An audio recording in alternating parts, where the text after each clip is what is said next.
Brandon changed his fuel pump. Let's see if it makes a difference. If this don't fix it, he's got a short somewhere.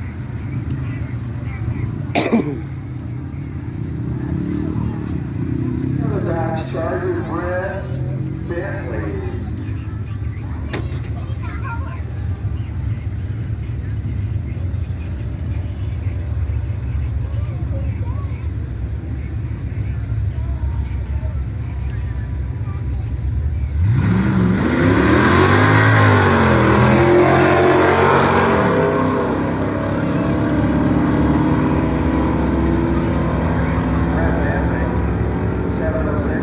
$11.66, that's his bet so far. Alright, that's the best time it ever run, $11.66. So that fuel pump really helped. Second gear switched around 6,300 RPM. Or first to second was 6,300. And then second to third was 58.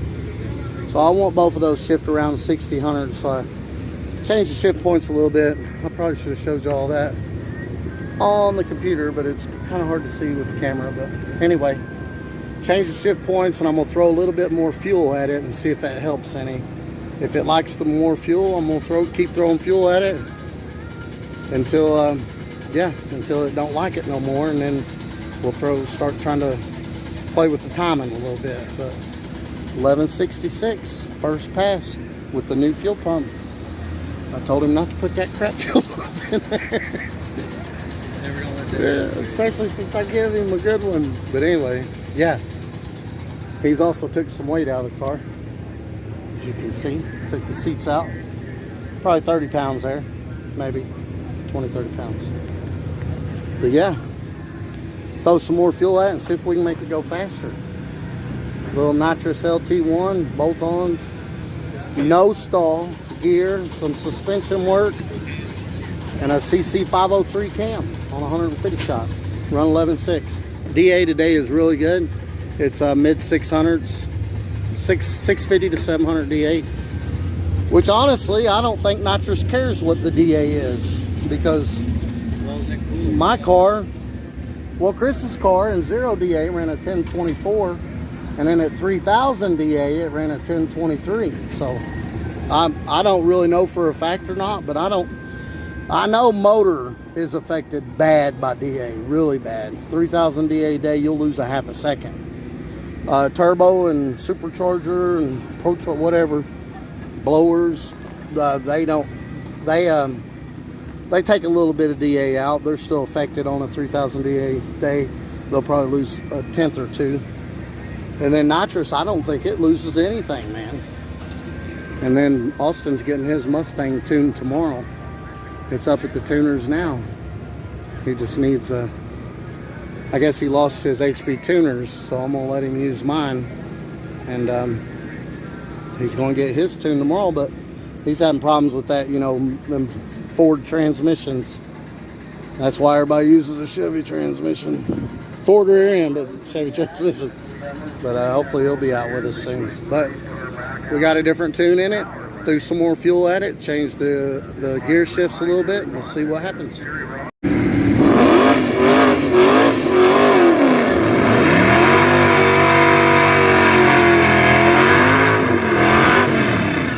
Alright, we put more fuel in it and changed the gear, the shift points a little bit, see if it does any better. Actually, that last pass, he spun.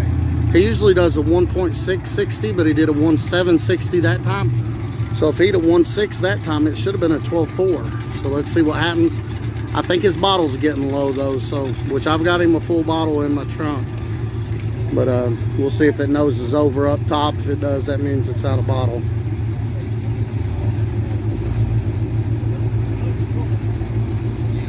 Brett Bentley over here on the lake close to the tower with his guy. No, man, it went that time. Oh my God, it's going to run low 11. Holy cow, it liked that extra fuel. 11.49. It loved that extra fuel. All right, so it ran 11.4 that time, 11.49 at 117. But if he'd have 60 the same as he 60 that time, that last pass would have been 11.42. But we're going to put a little bit more fuel in it and see if it likes it still.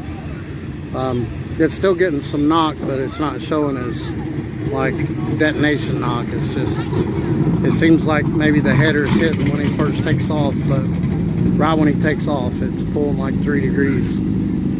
Actually, when we put more fuel in it, it pulled less degrees. It pulled 7 the first time on the launch. And when we put more fuel in it, it only pulled 3. So I added a little bit more fuel, and we'll see if that gets rid of that. If it does, we might try to add a little bit more timing, but it's got that, I got it at 28 degrees, but that mystery timing has it at 32. I don't know if that mystery timing is actual or not, so we might try 1 degree here in a little bit and see if it picks up. We're going to keep throwing fuel at it until it doesn't pick up anymore. But going for the 3rd pass.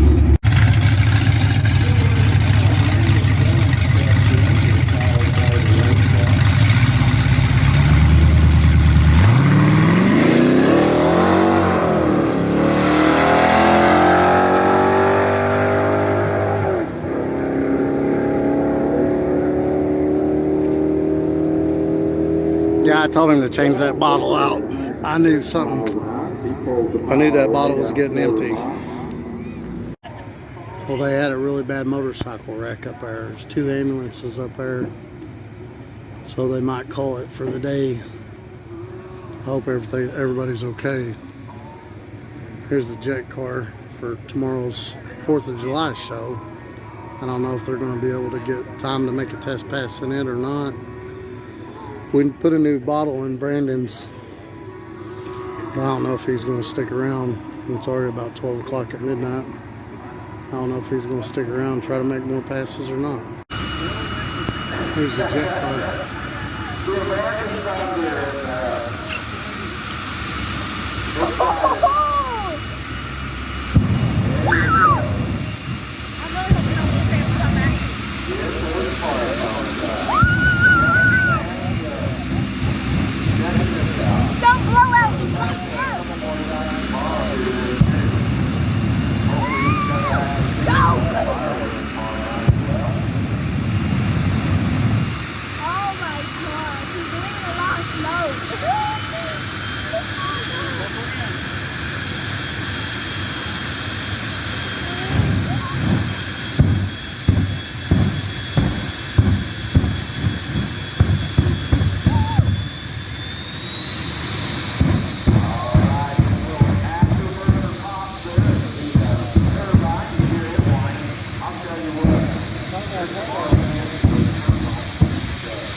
God, that was loud. 443. So he went back to the track the next day, and it was running 11.6 just about over time. So put a little bit too much fuel in it, so I'm going to put it back to where it ran the 11.49. And the timing, that's about as far as I want to go with the timing. So something else I think that will help is if he gets a purge. Because that first pass, it kind of delayed coming off the line, but we didn't. We were purging it right at the solenoid before he went up there, and that made a big difference on the second pass. We didn't do it the first pass, but the first pass you could see it kind of hesitate before it took off.